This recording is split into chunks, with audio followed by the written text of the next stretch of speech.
Hi guys! Hello! Kuya Epoy here.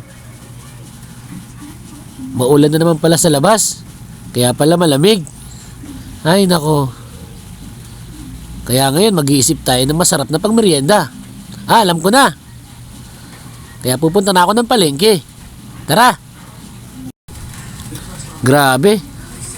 Walang katao-tao kasi maulan. Ayan, nandito na ako sa palengke. Bibili ako ng malagkit tsaka sukal. Pumunta na rin pala ako ng grocery para hanapin yung kokwa.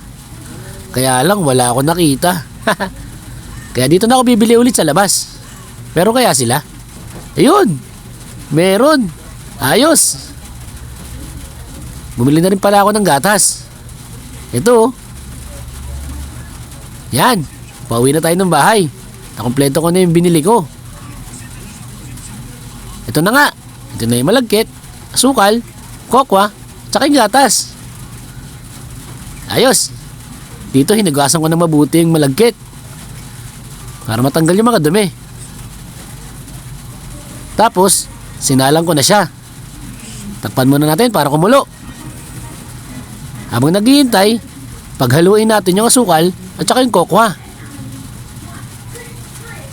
Parang ganito. Halo lang ng halo.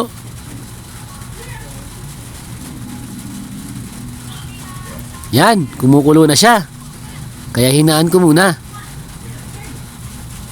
Yan. Hahaluin ko rin ng konti para hindi masunog yung ilalim.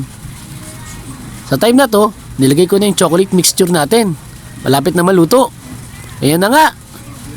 Naglagay na ako sa mangkok. Lalagyan ko na ng gatas. Yun oh. May pa-slow mo effect pa. Ayos. Yan. Pak.